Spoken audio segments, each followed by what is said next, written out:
What's up, everybody? Welcome to the Music Podcast Deluxe. Featuring Don't Believe the Hype.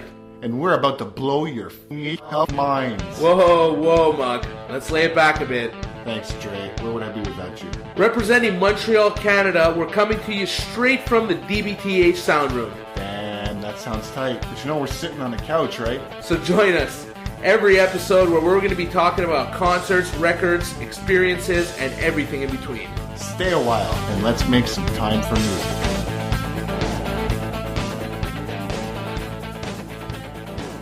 This is episode 1 of the Music Podcast Deluxe.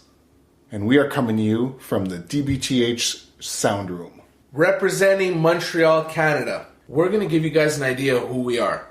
We're going to do that by giving you a top 5 list of our favorite albums from when we were teenagers. Actually, we're going to share it with them, kind of from our special place. Yeah, give you guys like some insight into why they were important to us, what we liked about them. It's going to be fun. It's going to be nostalgic. It's always good to reminisce. And we hope that through us having this conversation, you can make your own top 5 and go and send it to us. Like, we want to have a nice response from the listeners so that we can get a good idea of who you are. Yeah, that's right. If anything interesting comes up, or maybe we can make a top teen years list out of everybody's participation. I think that's a good idea. We can throw that up on Spotify afterwards. That's a cool idea. We make a playlist. That would be really cool. Let's do it. Yeah, done. So you can find us on Facebook at the DBTH Guys, or shoot us an email at thedbthguys@gmail.com.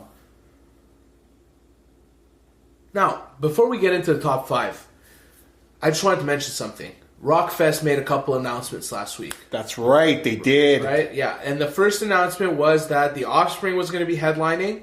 And not only were they going to be headlining, but they were going to be playing their Ixnay on the Ombre album in its entirety, which is really cool because you almost never get to hear some of those tracks. You know, I've never heard them live. I'd love to go see them if we can get the chance. Yeah. You know who else is there? Oh, that's right. That's the other announcement. Rammstein. I've had the urge to see them every time they've been in Montreal over the last couple of years.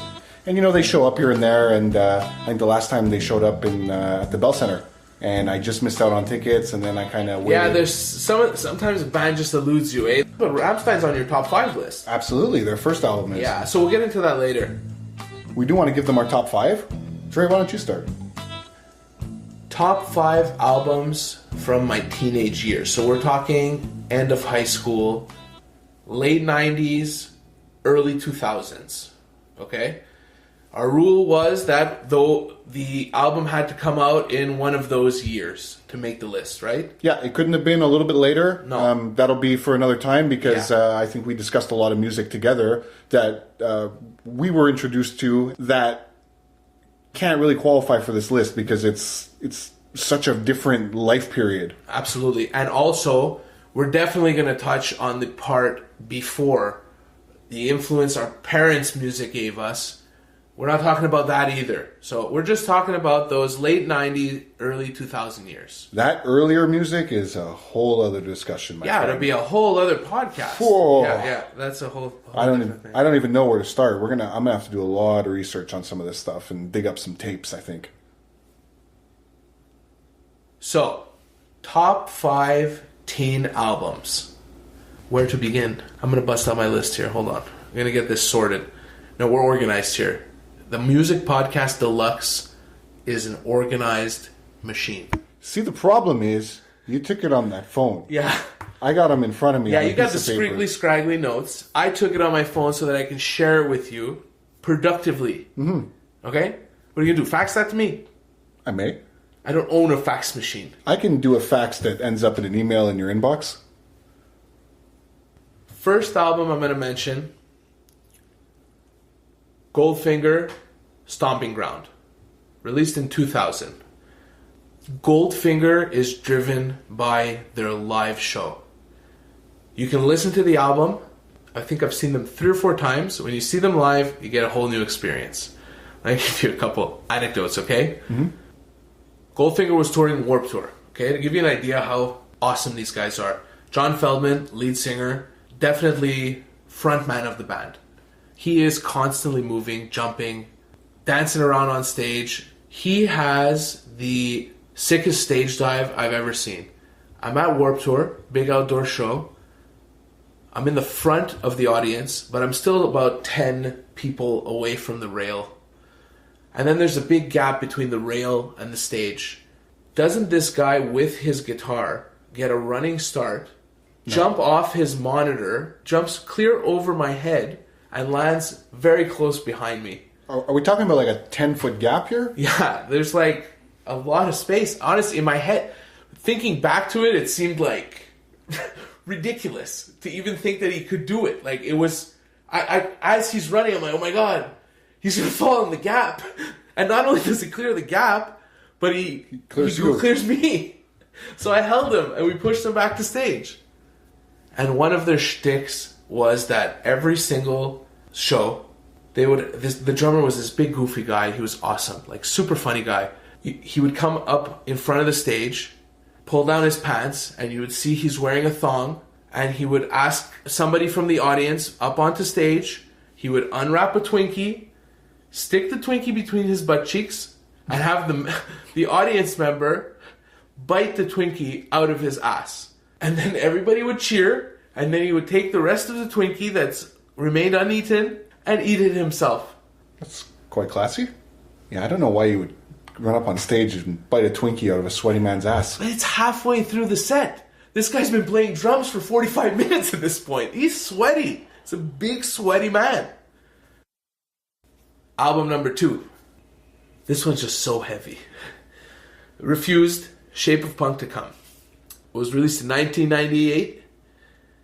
What's so special about this album is that right after they released it, the band broke up. They only had an opportunity to tour a couple venues in Europe and then broke up. It's unique because after the band broke up, the album really gained in popularity, became iconic. So many bands that followed referenced the Refused as one of their main inspirations, and that in the screamo scene, in the metal scene, in the punk scene.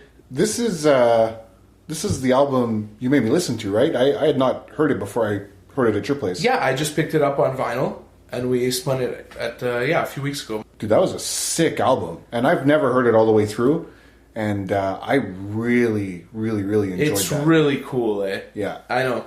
Now, in the last couple of years, the band reunited, and they're playing sold-out venues. Isn't that like...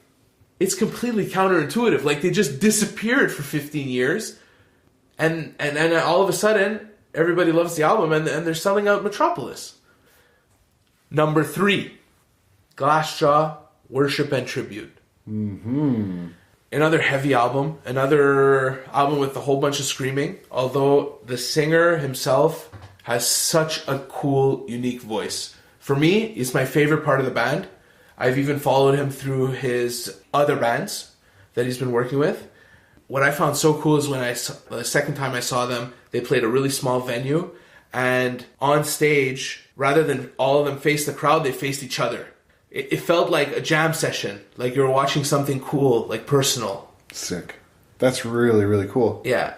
I listened to that album so much. I remember specifically when I first started driving even, it was one of those albums that I would just play all the time in the car. Yeah, I got one of those coming up after this. Oh, yeah. No, but those driving songs, they're very special, you know? Like, those, I remember, like, just cruising, windows down, wind blowing, summer, listening to Tip Your Bartender, cranked. It was so much fun.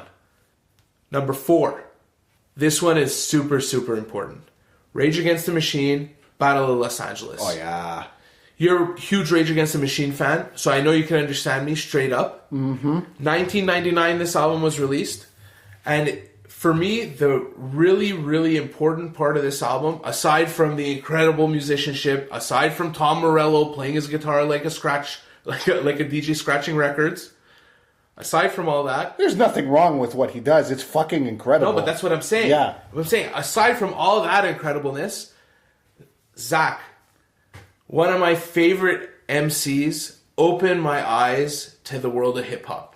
Nice. You always liked hip-hop, right? Yeah, yeah. You have a couple hip-hop albums on your top 5 list. Yeah, I'll be talking about those in a bit. Yeah.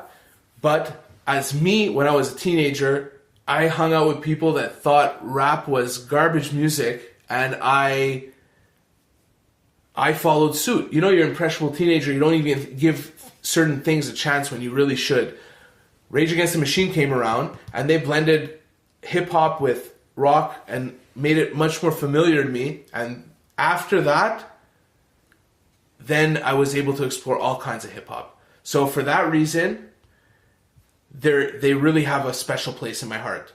And we were talking about it, and we really said, like, if these guys come back anywhere close on tour to something that's reasonable for us to get to, there's no way we can miss this. Done deal. That's like a bucket list band.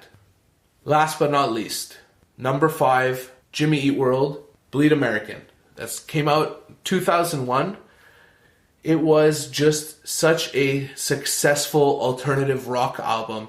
It really put the early 2000s alternative on the map. There was like 4 huge singles on there. We're talking Billboard top 20s. The middle was on the charts for many, many months. They went platinum. Any suburban kid listened to Bleed American. It was just that way. I mean, if you didn't listen to the album, you definitely had a friend that was listening to the album. It could have very well made it to my top 5, but wait till you hear what I got to say, because I think you're going to be a little bit surprised. Why? Well, are you ready? What have you been doing this whole time? You getting your top 5 ready? I know you came to this all half-assed. You didn't have anything written down. What you do now? Well, you gave me enough time to scribble some notes. Oh, so you've been working on it now? Yeah, in my head. Okay, all right. I've been going through things. But were you done? I didn't want to interrupt you if you're done. Well, I'm pretty much done. Yeah? Yeah, so that was my top 5. It was really, really difficult to narrow it down to just 5.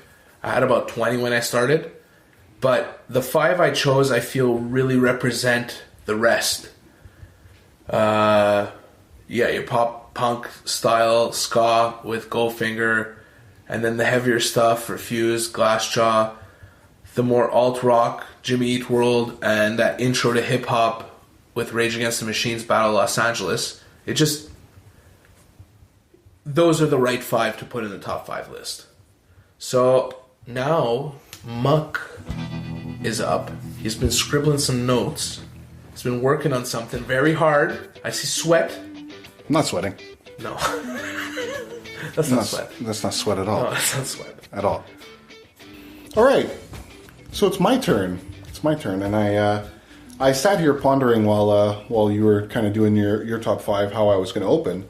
And I think I've got a pretty honest look at who I am and why I like what I like today.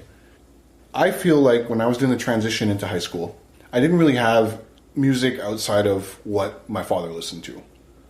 So jumping into high school, I was immediately influenced by, the music of my peers, like I'm sure you were. Let's call it the jungle. The jungle, the music jungle. Yeah, you're influenced by the jungle. And I would say that over several years, maybe I didn't know exactly what I liked until 2016, that I realized I actually like everything, so it doesn't matter. So number 1 on my list, cannot wait till they come over here, Rammstein, Sehnsucht from 1997, back in the day. And despite me maybe understanding only very little bit of what they were saying, that album really, really, really touched me on a personal level. I don't know why, it really got down emotionally to me. But I realized through listening to it that, I picked it up because Du hast, everyone was saying it. But giving that album a full listen through, probably until it wore out in my Discman. I enjoyed it. Just because we've been doing this, we were planning on doing this podcast episode. We were talking about our top 5, and you told me about that album. And I went and listened to it. It's cool. Yeah, I think from what I do pick up in some of the songs, it's got some really, really weird or powerful messages. And like we talked about earlier, these guys are crazy on stage, and fire, dildos, explosions, fireworks, you name it. So let's see what happens when they come here. The second album number 2, was in large part the reason why I started playing music. System of a Down, their self-titled album, was probably one of the most listened to albums in my high school. by a lot of friends, and I mean, hell, Sugar was on the cafeteria radio. Spiders was on the cafeteria radio.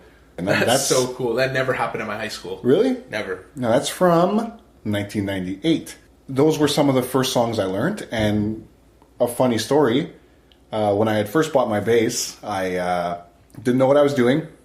I went online, I got some tabs for a System of a Down song, and I realized that it was not in the tuning that my bass was in. And you busted a string. It went straight through. Snapped it in half.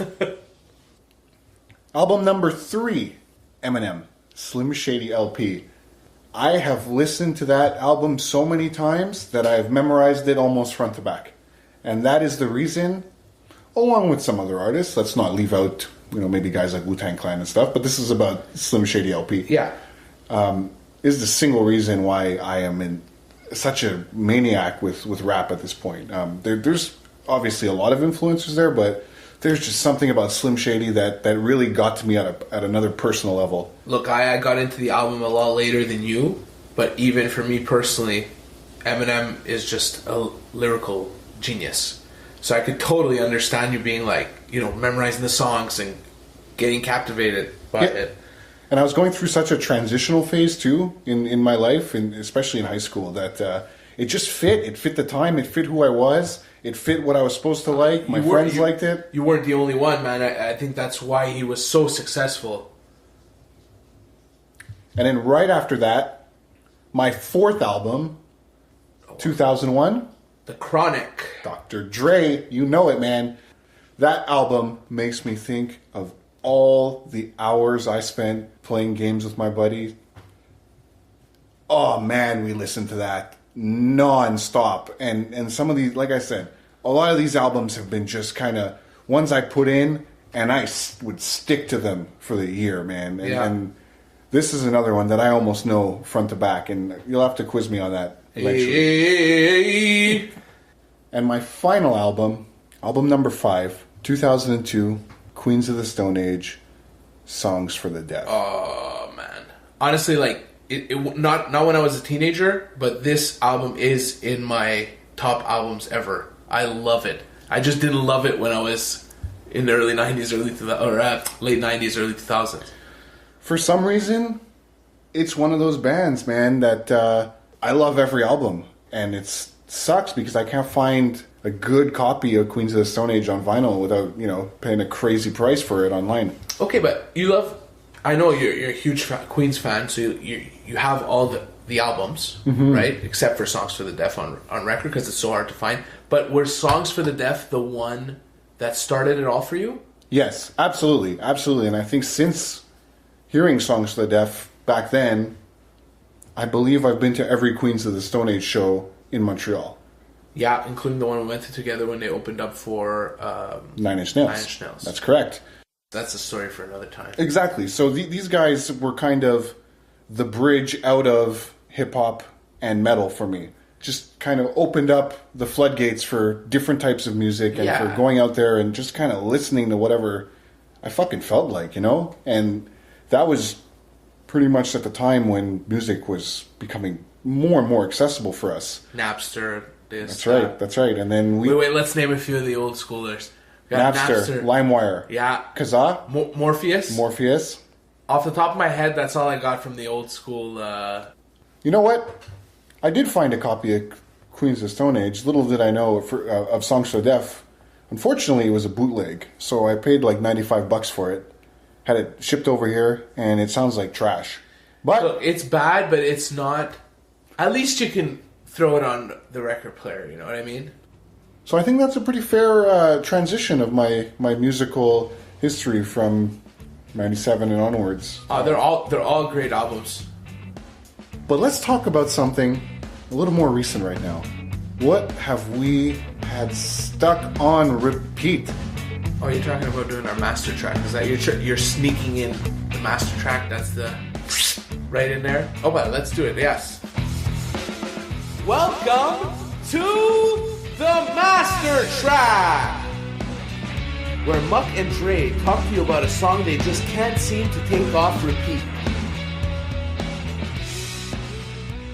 welcome everybody to Don't Believe the Hype's Master Track.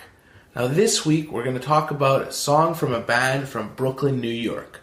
Their name is Highly Suspect. Now, originally, I really got into them on their first album. The Mr. Asylum album. Mr. Asylum. Now that I kind of ran into by fluke on online, and from that point, it really stuck with me, picked up the vinyl, and we've kind of been following them. Unfortunately, they haven't been up here. The Master Track is actually from their latest album. It was one of the singles that they dropped called My Name is Human. Oh, what a good track, man. Yeah, that chorus really opens up so nicely. You know, every time I listen to the song, I get this really heavy feeling like something is wrong or something is being torn apart. That's horrible again, dude. Our master tracks, they evoke very dark feelings inside us, man. I wonder why that is, man. Anyways. Like, this is the kind of feeling we want to play on repeat? We should be worried about ourselves. No, because the days where you're not kind of teetering on that edge, the song is just straight up amazing. So one more time, that's Highly Suspect's My Name is Human. Make sure you check it out and let us know if you like to throw that shit on repeat as well. Muk, we made it to the end again, dude. Man. This episode after episode. Knocking them down, dude. So, a lot of what we do here, we hope to encourage participation. We want you guys to get in touch with us. Send us your top fives. We're going to put all those top fives into a playlist, put that on Spotify so you guys can check it out. Tell them how they can reach us. You can find us on Facebook at the DBTH Guys, or you can shoot us an email at thedbthguys@gmail.com. Simple as that. If we get any interesting emails or anything noteworthy, we're gonna talk about them. We'll maybe even read them if they're funny or if it's a really interesting story. Just contact us. Yeah, I mean, we pretty much don't have a filter, so yeah, we'll just put that little explicit logo next to our the whatever it is there, that red E. So remember, everybody, make some time for music. It's fucking important.